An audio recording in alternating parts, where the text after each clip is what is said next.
Hey everyone, it's David coming to you today from my whiskey den here in central Ohio. And this is a little pre-recorded prologue for this pre-recorded video I did.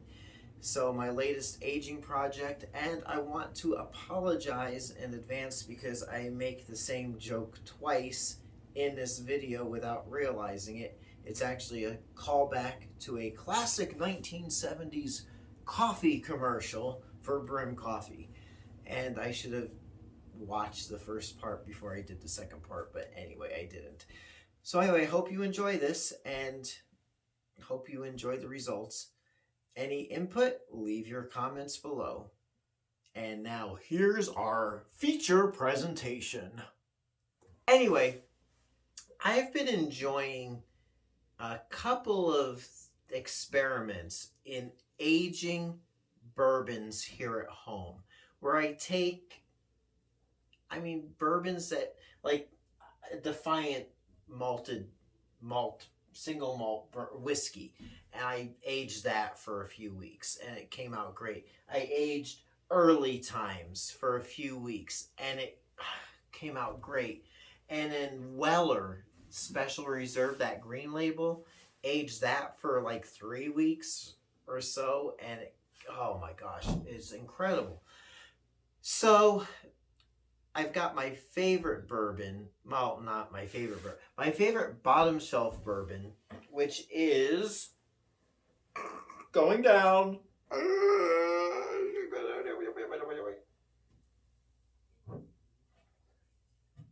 Going back up. Second floor. McAfee's Benchmark, Old Number 8.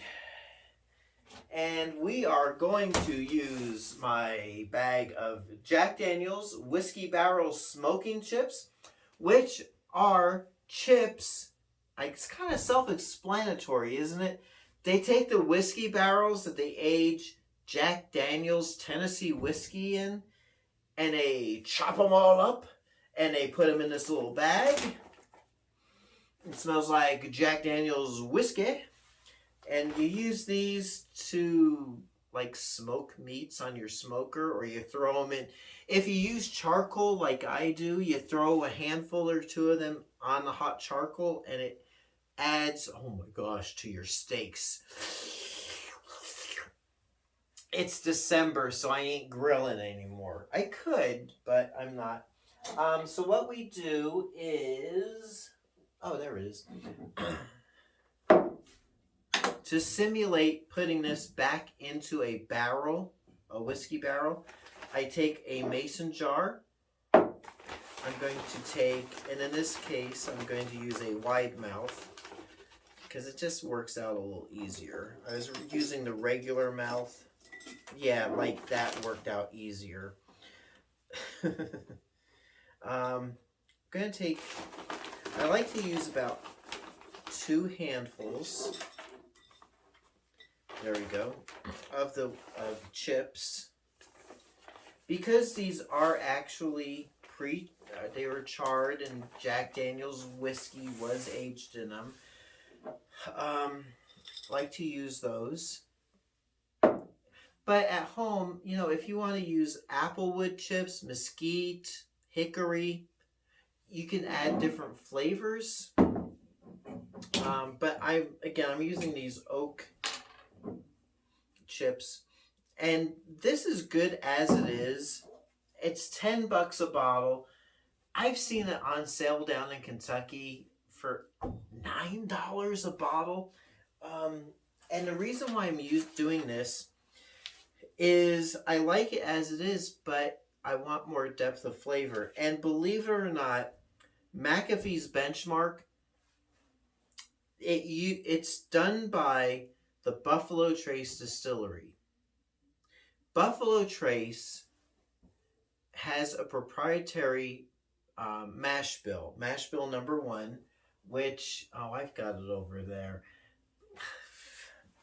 Let me show you what this is. I got this at the distillery. This is their White Dog Mash number 1.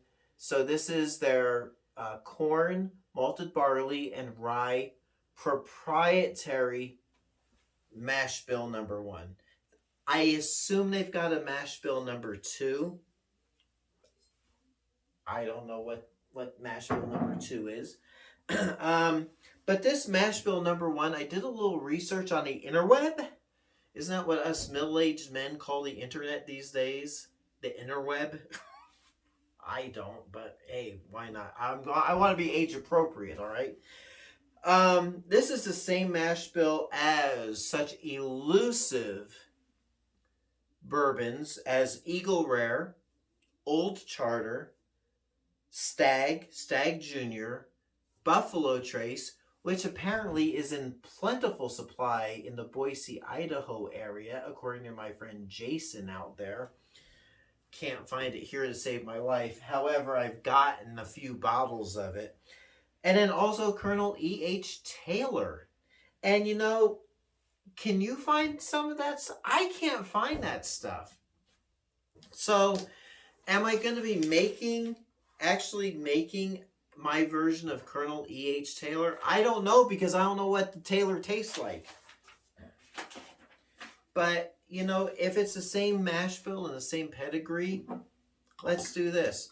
Let's just pour away right into this mason jar. There you go. I'm going to fill it right up to the rim. Fill it to the rim with brim? No, with Benchmark. Going to fill that bad boy right up. $10 a bottle. I'll get another bottle for sampling and doing bottom shelf battles. Benchmark is my reigning champ in my bottom shelf bourbon series, where I put it up against other bottom shelf bourbons.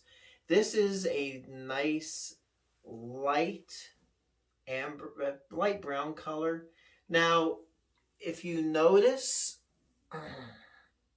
the wood chips are floating on top. Over the course of time, those wood chips will sink to the bottom as they are saturated with bourbony goodness. And I have this new bar here in my whiskey den. I am just going to put that. I'll put the bottle down there too. I should put the wood chips down there. It's down there. It's in my bar. It is going to be shielded from any light. And you know what? We are... Oh my gosh, I'm at 8.5 minutes already. Well, I'll tell you what we're going to do. We are going to stop the video at this point, and we're going to check back in. Okay, so we are on day 11 of this aging project. And I gotta say, I do want to try this. We'll see how it goes. So Benchmark after 11 days of aging. Now, let me see. This is filled all the way up to the rim, but not with brim.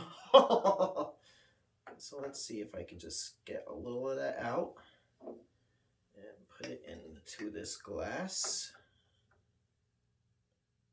I don't want to get any of this goodness. Oh, wow. So I'm going to do this because I do like to compare. Let's get the virgin bottle, well, the off-the-shelf bottle, off the old shelf here. And let's see what we got, all right? Well, right off the bat, I mean, this stuff out of the mason jar is a lot darker. Okay, the off-the-shelf Benchmark. Let me put this over here so I don't knock into it and spill it. Okay, it does have that like toffee-ish, vanilla-ish type of smell on the nose. And I do, for a bottom shelfer, I really like this. Some people can't stand it. It's not for them, but it's really for me. Send me your bottles.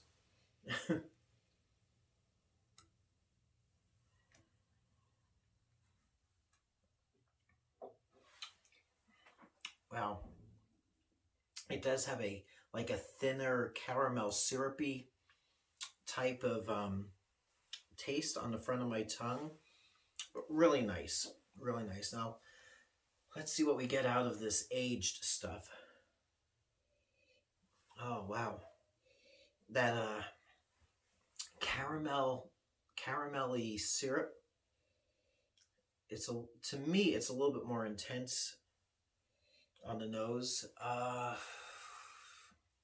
If this is like Hershey's caramel syrup, that thin sundae syrup that you like Hershey syrup, but the caramel version, that's like that. It's thin.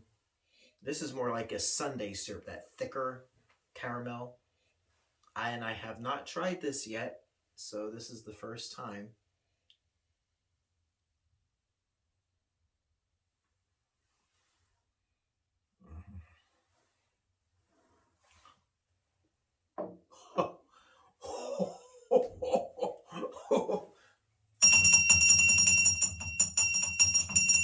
My gosh. Oh. Oh. Any harshness that this has, it's not here.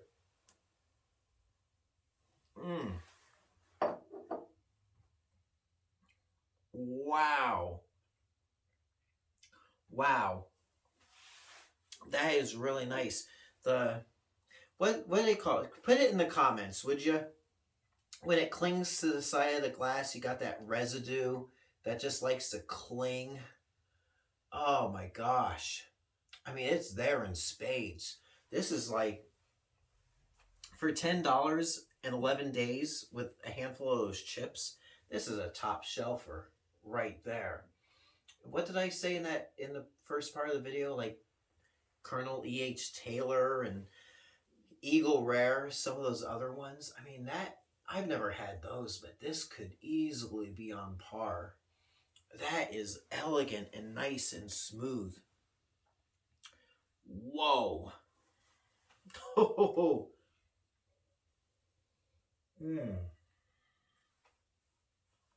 As I am drinking it, butterscotch on the nose. I mean, wow.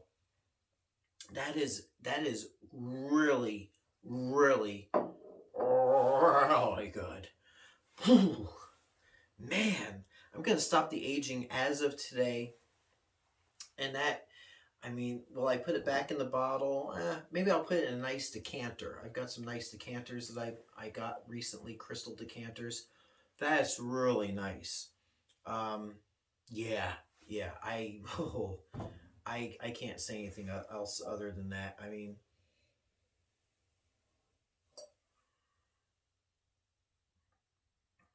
wow.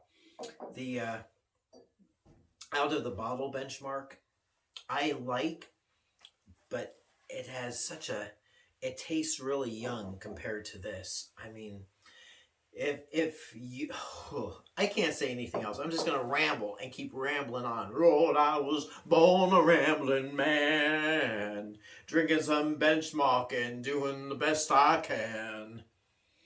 Yeah, it's making me sing.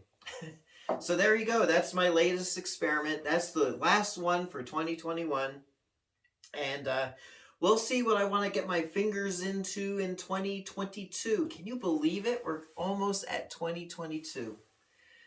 Where's the time gone? Anyway, until next time, it's David coming to you from my whiskey den here in Central Ohio, and I hope your next pour is your best pour.